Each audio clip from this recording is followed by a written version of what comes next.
හයි කොහොමද? ඉතින් මේ වීඩියෝ ඔයගොල්ලෝ ඉස්ලාම නම් බලන්නේ මේ ලිස්ට් එකේ පළවෙනි වීඩියෝ එක තමයි බලන්නේ. නැත්නම් ඔයගොල්ලන්ට මේක තේරෙන්න ගන්න නැහැ. ඔයගොල්ලෝ අලුතින් ආපු කෙනෙක් නම්. මේකේ මම කතා කරන්න බලාපොරොත්තු වෙන්නේ සරලව ට්‍රේඩින් කියන්නේ මොකක්ද කියන එක ගැන ක්‍රිප්ටෝකරන්සි. ඉතින් ට්‍රේඩ් කරනවා කියන්නේ දැන් ලංකාවේ ස්ටොක් මාකට් තියෙනවා. මම ස්ටොක් මාකට් එක ගැන කරපු වීඩියෝස් ඇති. ඒකත් ඔයගොල්ලන්ට ඕන ගිහින් බලන්න පුළුවන්. myHub ස්ටොක් මාකට් හරි myHub CSE කියලා කොළඹ ස්ටොක් එක්ස්චේන්ජ් කියලා ඔයගොල්ලෝ සර්ච් කරලා බලන්න. එතකොට ඔයගොල්ලන්ට බලන්න පුළුවන්. මොන හරි දෙයක් අපි ට්‍රේඩ් කරනවා කියන නිකන් මේ වගේ. හරිද? අපි හිතමුකෝ මොන හරි පොල් ගෙඩිය කියලා. ඔන්න පොල් ගෙඩියක් තියෙනවා. පොල් ගෙඩිය මම නිකන් පොඩි උදාහරණයක් දෙන්න. අපි තුමේ පොල් ගෙඩිය මිල රුපියල් 40යි 40ට යනවා 60ට යනවා 80ට යනවා 100ට යනවා 110ට යනවා 100ට යනවා 90ට යනවා 100ට යනවා ඊට පස්සේ ආයෙ 150ට යනවා 100ට යනවා ඊට පස්සේ ආයෙ ඔන්න 40ට යනවා.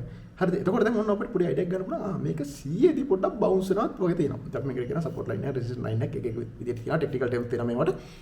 නිකන් මේ සරල උදාහරණ සරල අදහසක් කියන්නේ. මම මේ කියන දේවල් ඊට පස්සේ ඔයාලට වැඩිපුර ඉගෙන ගන්න ඕන නම් ඔයාලට පුළුවන් මේව Google කරලා බලන්න. මෙතනින් එහාට තව වැඩිපුර ඉගෙන ගන්න. ඊට පස්සේ ඉතින් අපිට පුළුවන් ඒකට පොඩි අදහසක් ගන්න. එහෙනම් 100 දී මේක පොඩි බවුන්ස් වීමේ ප්‍රවණතාවක් තියෙනවා. හරි දැන් 40ට ආවනේ. එහෙනම් මේක සමහර විට ආයෙ 100ට යන්න පුළුවන්. හරිද? සමහර විට හරිද අනිවාර්යෙන් යනවා කියලා නෑ. දැන් මේකට ඒකට ෆන්ඩමෙන්ටල් ඇනලිසිස් කියලා තියෙනවා. ඊට පස්සේ ටෙක්නිකල් ඇනලිසිස් කියලා තියෙනවා. ෆන්ඩමෙන්ටල් ඇනලිසිස් කියන්නේ නිකන් හිතන්නකෝ දැන් කවුරු හරි කෙනෙක් ඉලොන් මස්ක් කිව්වා කියලා වාව් මං හැමදේටම මං මොකද එයාගේ ටෙස්ලා විතර නෙමෙයි බෝරින් කම්පැනි එකකට ගන්නවා කියලා මේ මොන හරි ක්‍රිප්ටෝ වලින් පේමන්ට්ස් එක. එතකොට ඔන්න ඒ නිවුස් එක අහලා මිනිස්සුන් ගොඩ විතර වාව් එහෙනම් ක්‍රිප්ටෝ කරන්සි මාරයි. එහෙනම් මාත් එන්න වෙනවා නේ එහෙම කියලා. දැන් මේ ක්‍රිප්ටෝ වල මම මේ කලින් කිව්වේ නැති එකක් මං හිතන්නේ මට අමතක වෙච්ච එකක්. ඒකට මම පොඩි නෝට් එකක් දාගන්නම්. ඕකේ ඒක නම් වැඩිපුර කතා කරන්න. මේක දැන් බිට්කොයින් වල හැම තියෙන ලිමිටඩ් සප්ලයි එකක්. ඒනවල ඩොග් වගේ වල තියෙනවා අන්ලිමිටඩ් සප්ලයි එකක්. ඉතින් ඒකේ හින්දා ඒ කියන්නේ සප්ලයි එක එන්ඩ් වෙන්නේ නැහැ. දැන් බිට්කොයින් වල තියෙන මිලියන 21යි. ඉතින් මේකේ ඒ කියන්නේ 2100 ගණන් වල තමයි මේක මයින් වෙලා ඉවර වෙන්නේ. එහෙම ඕකේ දිගකතන්දරක් තියෙනවා. ඉතින් දැන් එතකොට මේකේ අපි පොල් ගෙඩි උදාහරණයක් ගත්තේ. පොල් ගෙඩි ඕන තරම් තියෙනවා නම් ඒකේ ගණන් එච්චර එහෙම යන එක ඒ කියන්නේ එච්චරම සාර්ථක නැහැ. ඔක ඒක තේරෙනවා. ඒනට ලෝකෙ පොල් ගෙඩි 10 නම් තියෙන්නේ. මේ 10 හැමිලේ මිනිස්සු ඉල්ලනවා අර මේ වුණා. මේකේ තියෙන වටිනාකම වැඩි වෙනවා. මිනිස්සුන්ට පොල් ගෙඩි එපා වෙනකොට පොල් වෙනකොට වෙන මොතබිලි පාවිච්චි කරන්න කියත් ඔන්න නම් පොල් ගෙඩි අතහැරලා එතකොට ගන්න පල්ලෙහාට යනවා. ඔක දෙයක් තමයි වෙන්නේ. ඉතින් ට්‍රේඩින් කියන්නේ ඉතින් අපි තීරණයක් ගන්න ඕනේ. හරි දැන් තියෙන නිවුස් එක මොකද්ද? අලුතෙන් ආපු නිවුස් මොනවද? හරි මොකක් කරටකින් බෑන් කරන්න යනවද? එහෙනම් මිනිස්සුන්ගේ මේ ගැන තියෙන අදහස ඒ කියන්නේ මේකේ තියෙන වටිනාකම කියන එක ගැන තේරුමක් නැහැ කියලා හිතනවා. එතකොට මේකේ වටිනාකම අඩු වෙනවා. එතකොට අලුතෙන් මොකක් කර හැක් එකක් ඇවිල්ලාද? මේක නැත්තම් තේරුමක් නැතුව ගිහිල්ලාද?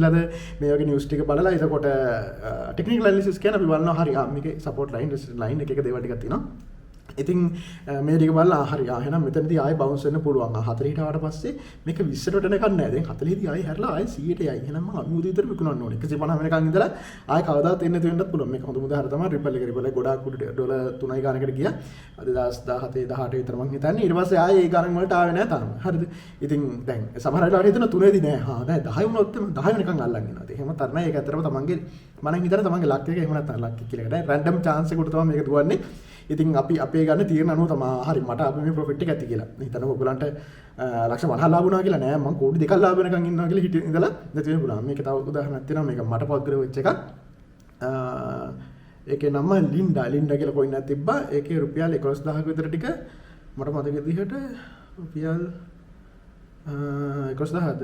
ඔව් 10000ක එහෙම ගානක් ටික මට හරියට මතක නැහැ. ගත කරන ගොඩක් පොඩි ගානක් 10000ක් 20000ක් වගේ ගානක් ලක්ෂ 10කට විතර ගියා. හරිද?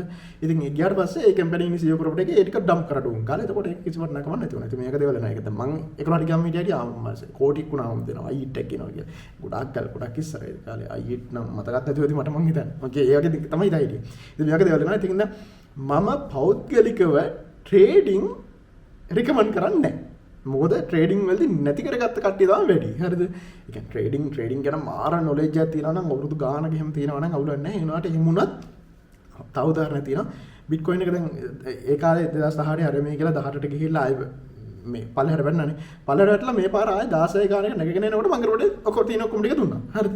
ඊට පස්සේ 16 නතරුනේ 16ට ආපු එක ඒක 40 දාරින් ඉඳන් නතරුනේ. මම බැලුවේ හරි මේක ඒ වගේ විදිහට මේ හරියදී විතර ආයෙ කොහමද තෝක 20ට විතර ගිහලා ආයෙ ඩම්ප් එතකොට ආයෙ මම පල්ලෙන් ගන්නවා. ඒකේ හින්දා මේක එක කෙනාට වෙනස් වෙනවා. තමන්ගේ විසීම අරම යදවන වෙනස් වෙනවා.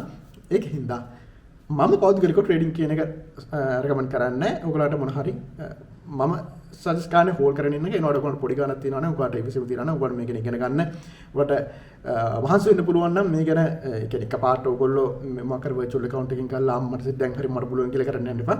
මොකද virtual account එකකින් කරන එකයි ඇත්තට සල්ලි තමන්ගේ සල්ලි ටික එහෙම වෙනකොටයි අපේ ඔළුව වැඩ කරන විදිය වෙනස්. ඉතින් ඒකින්ද ඔබට ඕන අරන් තියාගන්න පුළුවන්. එහෙම නැත්නම් මේක try කරන කට්ටිය ඉන්නවා. ඕන තරම් trade කරන කට්ටිය ඉන්නවා. මේක වහන්න පුළුවන්. ඉතින් ඒගොල්ලන්ට තරහයි සමහර විට මම මේ කිව්ව කතාව ගහලා මම මේක මගේ පෞද්ගලික අදහස. මම financial advisor කෙනෙකුත් නෙමෙයි. මේ financial advisors උත් නෙමෙයි. මේ internet එකේ කවුද එක්කෙනෙක් කියන කතාව ටිකක්. ඕකේ. ඒකෙන්ද ඔයගොල්ලෝ හොඳට ඉතලා තීරණය ගන්න. ඉතින් ඔක තමයි එහෙනම් trading ගැන කතාව. ඔයගොල්ලෝ trade කරන්න ඕන නම් Binance එක තියෙනවා. ඒක ඔයගොල්ලෝ කරන්න පුළුවන්. binance.com එකේ. පළයා links එක තියෙනවා නම් කියලා බලන්න. ඕකේ. ඊළඟ වීඩියෝ එක හම්බෙමු. එහෙනම් bye.